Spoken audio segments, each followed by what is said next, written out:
har kuni iste'mol qilayotgan osh tuzimiz 60% dan yuqorisi, 60% dan ko'prog'i oddiy xlor ekanligini bilasizmi? Qiziq fakt, xlorni bilasiz. Xlor tozalovchi vosita. Ko'p ko'rsatgansiz. Lekin biz 60% dan yuqori xlordan iborat. Biz buni iste'mol qilamiz. Biz uchun foydali. Bu safar xlor haqida, xlorning foydasi va ziyoni haqida. Bilasiz, xlor bu dunyo tan olgan narsa, ya'ni tozalovchi vosita, dezinfeksiya qiluvchi vosita. Bundan zo'ri yo'q tozalovchi vosita bo'yicha. Ya'ni mana siz xabaringiz bor, uyimizga kranlarimizga suv kirib kelgan. Suvimiz xlorlangan. Xlorning eng katta zo'r tomoni bu to'g'ridan-to'g'ri bakteriyalar yo'lga suv o'sha ma'lum bir miqdorda qo'shadi-da, uni ozgina ko'p qo'shib qo'ysa ham uni nazorat juda ham kuchli. Ma'lum bir miqdorda qo'shiladi. Ozgina ko'p qo'shilsa ham bu inson organizmiga ziyon hisoblanadi. Yurgan yo'lda kelish davomida suv bilan birga kelgan paytda yurgan yo'ldagi kranlarda, eski kranlardagi o'sha har qanday vaziyatda bo'lsin, mikroorganizmlar, bakteriyalar, viruslar har narsani o'ldirib beradi yurgan yo'lda. Xlor shuncha suvga qo'shiladi. Aytishingiz mumkin, ziyoni bormi? Ziyoni yo'q. Ziyoni bor darajada qilinmaydi. Qattiq nazorat qilinadi. Endi siz agar krandan suv ichmoqchi bo'lsangiz, albatta tindirib qo'yib ichganingiz yaxshi. Aslida ziyoni yo'q, lekin tindirib qo'yib ichganingiz yaxshi. Endi bu qanchalik insonlarga kerak? Ya'ni biz masalan ustachilikda ham kuzatamiz. Plesin, ya'ni namlikdan vanna xonamiz mog'orlaydi, ko'p yillar mog'orlaydi, ko'karib, qorayib. Xlor bu eng zo'r tozalovchi vosita hisoblanadi. Aynan mog'orlashga qarshi ham deylik uyimizda. Mana uchun ko'rasiz jamoat joylarida, shifoxonalar deysizmi, vokzallar deysizmi, metrolar deysizmi, hamma joyda har kuni xlor ishlatiladi. Ya'ni xlor ishlatilishi kerak. Bu infeksiyalar yuqmasligi uchun, infeksiyalarni tez o'ldiradi xlor. Juda ham. Aslida xlor bu tuzimizda natriy xlorid, ya'ni ikki xil modda, element hisoblanadi. Natriy aslida ham ikkovini alohida oladigan bo'lsak, ikkovi ham zaharlovchi modda. Masalan uchun Birinchi jahon urushida xlordan Qirg'inbarot urushda gaz sifatida nima edi? Gaz bilan haydagan. Zaharli gaz, o'ta zaharli, inson uchun zarar.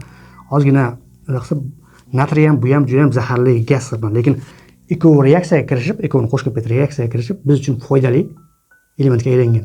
Zahari yo'q, foydali. Faqat me'yori bor. Meditsina aytadiki, buni 5%, 6 gram, 5 gram deydi. Lekin biz ko'proq iste'mol qilamiz. Aslida me'yori inson uchun foydali. Kerak, albatta, men buni ta'kidlab o'tmoqchiman. Demak, uyimizda tozalovchi vositalarimiz bor. Hozir do'konga chiqsangiz, tozalovchi vositalar, blizna deymiz, ammiak deymiz, o'sha har xillari bor tozalovchi. Men bir tavsiya qilgan bo'lardim, ya'ni mutaxassis sifatida, ustoz sifatida bizga tavsiya qilardimki, hech qachon ikki xil moddani, ikki xil tozalovchi vositani bir-biriga qo'shib ishlatmaslik kerak. Bir xilga umuman ishlatmaslik kerak. Deylik, xlor bilan ammiak, deylik, aseton bir-biriga umuman qo'shilmasligi kerak. Bu xavfli. O'zidan zaharli gaz chiqarishi mumkin, qo'lingizni kuydirishi mumkin, har xil narsa bo'lishi mumkin. Shuning uchun umuman tavsiya qilinmaydi bir-biriga qo'shib ishlatish. Endi aytishingiz mumkin, holatimizda kerakmi? Kerak, albatta. Masalan, shaxsan o'zim oladigan bo'lsam, bir oyda bir marta dezinfeksiya qilaman. To'rt vannalarimda albatta xlor bilan. Buni ham hozir turlari ko'p, juda ham poroshokligi, tabletkaligi, do'konga chiqsangiz, uni ham xlorli qo'shilgan blizna, har xillari bor uni ham. Uni tayyorlari ham bor uni. Aslida agar siz quruqni oladigan bo'lsangiz, albatta buni sovuq suvga aralashtirishingiz kerak, suvga emas. Issiq suvda tez reaksiyaga kirishib, sizga hidlanishi yomon bo'lishi mumkin. Shunday ekan, albatta sovuq suvga ishlatganing yaxshi. Endi men har kunlik demayman, bu chunki bunaqa emas, har kunlik demayman. Bir oyda bir albatta uyingizda o'sha hojatxonalar deysizmi, vannaxonalar, untazlar deysizmi, buni albatta dezinfeksiya qilinishi kerak. Ko'p odamlar bittasida adashadi. Suvdan tushadigan oq nakib bo'ladi-ku, nakib yig'iladi. Choynaklar, elektr choynaklar tagida boshqalar. Buni xlordan deb o'ylaydi. Aslida xlor, masalan, biz nima uchun tindirib qo'ygan yaxshi? Tindirib qo'yganda u havoga 1-2 soatda chiqib ketadi, umuman qolmaydi. Ya'ni gaz bo'lib chiqib ketadi. Ya'ni o'sha nakib bu boshqa narsa. U umuman xlor emas. Keyin ko'plar biladi, aynan xlorda oqartiruvchi vosita sifatida ham foydalanishadi. Ya'ni bu xususiyat bor xlorda. Deylik, o'sha kafilni choklari deymizmi, umuman oqartiruvchi. Kerak bo'lsa hattoki shunday narsalar bor. Dog'larda, yog' demayman, yog'li dog'lar emas, oddiy dog'larda ozgina xlorli suvga uyutib qo'yilsa, har qanday dog'ni ketib zolayotgan shunaqa fe'li ham bor. Bu oqartiruvchi fe'li ham bor. Aynan unitaz, vanna, rakovinalarda artsa ham bu oqartiruvchi hisoblanadi xlor.